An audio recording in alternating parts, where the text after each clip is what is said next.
Bom dia, queridos irmãos. Estamos iniciando mais uma mensagem de esperança. Uma mensagem de amor, paz, alegria. Uma mensagem de fé e edificação. Uma mensagem de fortalecimento, conforto e consolo para os nossos dias. Quero meditar no texto que está na primeira carta de Paulo a Timóteo, no primeiro capítulo, verso 12 até o verso 17. Sou grato para com aquele que me fortaleceu, Cristo Jesus, nosso Senhor, que me considerou fiel, designando-me para o ministério. A mim, que noutro tempo era blasfemo e perseguidor e insolente, mas obtive misericórdia, pois o fiz na ignorância, na incredulidade. Transbordou, porém, a graça de nosso Senhor com a fé e o amor que há em Cristo Jesus. Fiel é a palavra e digna de toda aceitação, que Cristo Jesus veio ao mundo para salvar os pecadores, dos quais eu sou o principal. Mas por esta mesma razão me foi concedida misericórdia, para que em mim, o principal, evidenciasse Jesus Cristo, a sua completa longanimidade, e servisse eu de modelo a quantos hão de crer nele para a vida eterna. Assim, ao Rei imortal, invisível, Deus único, honra e glória pelos séculos dos séculos. Amém. Paulo está compartilhando o seu testemunho de vida. Muitos hoje acham que para eles não há perdão, porque são as piores pessoas do mundo. Fizeram coisas erradas, machucaram, feriram e até mesmo tiraram a vida de pessoas inocentes. E por isso acham que não há perdão para elas. Porém, quando nós olhamos para a palavra de Deus e encontramos a vida de Paulo, ele compartilha conosco que ele é o principal dos pecadores. Fica bem claro aqui. Ele diz: dos quais eu sou o principal. É notório aqui no texto o que ele fala a respeito dele mesmo. No verso de número 13, Paulo diz assim: a mim, que noutro tempo era blasfemo, perseguidor, insolente. E como nós lemos embaixo aqui no verso 15, ele fala: Jesus Cristo veio ao mundo para salvar os pecadores, dos quais eu sou o principal. Paulo está dizendo: eu sou o pior dos homens. Eu era blasfemo, insolente, perseguidor, arrogante. Achava que estava fazendo todas as coisas da melhor maneira. Mas eu era o pior de todos os homens. Paulo, ao dizer isso, ele fala da vida dele antes de Cristo. Por isso que ele usa a expressão noutro tempo.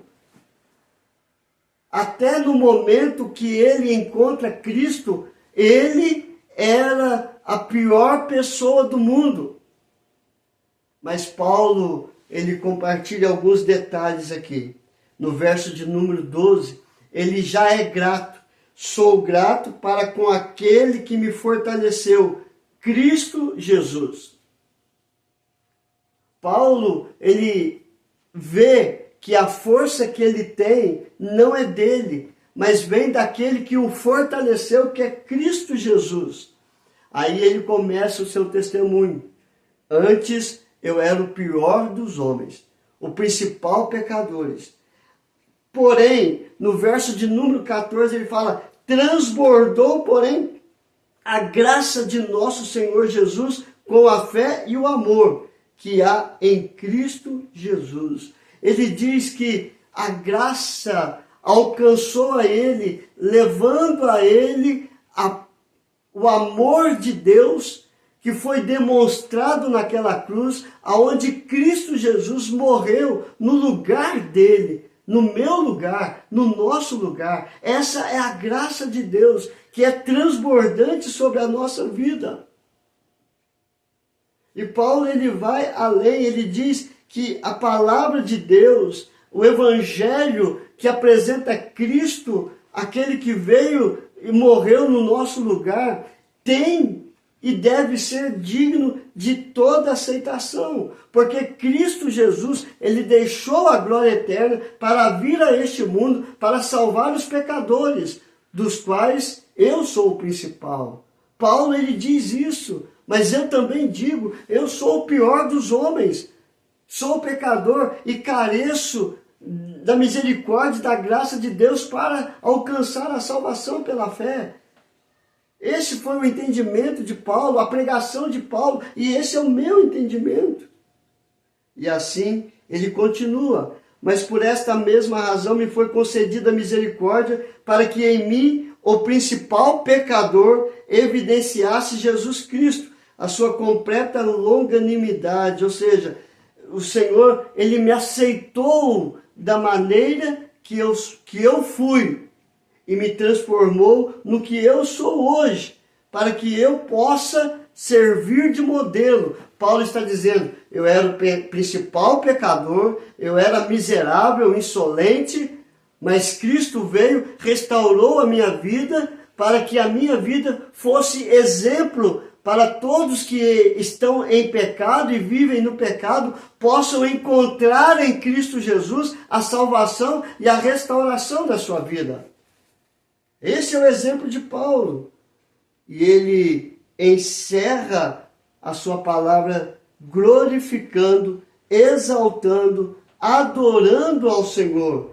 Assim, ao Rei eterno, imortal, invisível, Deus único, honra e glória pelos séculos dos séculos.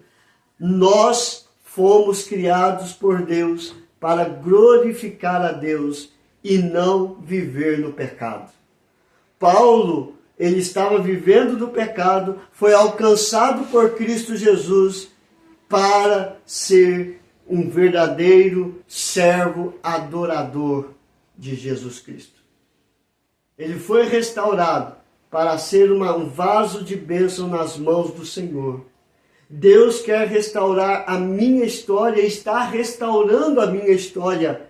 Deus quer restaurar a sua história e pode restaurar. Basta você entender que Jesus Cristo é o Filho de Deus que morreu no teu lugar e você buscar o perdão e a restauração pela fé em Cristo Jesus. Ele veio para te buscar. Ele veio para te salvar. Ele veio para te libertar do pecado e da consequência do pecado, que é a morte eterna. Ele tem vida para te dar, assim como ele tem nos dado vida e vida em abundância. Que Deus te abençoe, queridos. Vamos orar? Senhor, graças te damos pela tua graça e pela tua misericórdia, revelada na cruz em Cristo Jesus, pela qual ele deixou a glória para vir morrer em meu lugar, em nosso lugar. Assim como Paulo disse, Senhor, eu sou o principal dos pecadores, eu também me encontro desta forma, mas eu sei que em Cristo Jesus eu tenho o perdão, a justificação e a salvação pela fé. Aplica isso em cada mente, em cada coração que está ouvindo esta mensagem, e que eles possam ser alcançados pela tua graça, pela tua bondade, pela tua misericórdia. Ó Deus amado, coloque a tua mão de cura sobre todos os enfermos, ó Pai. Abre as portas para os desempregados. Restaura os casamentos, Senhor Deus. Coloque a tua mão protetora sobre os nossos filhos, livrando-os de todo perigo e de todo mal. Que seja feita, Senhor Deus, a tua vontade e não a nossa. Pai, perdoa, Senhor Deus, as nossas falhas e aumenta a nossa fé dia após dia. É a nossa oração, em nome do teu Filho amado Jesus. Amém e amém. Queridos, que Deus te abençoe e até amanhã, se Deus quiser.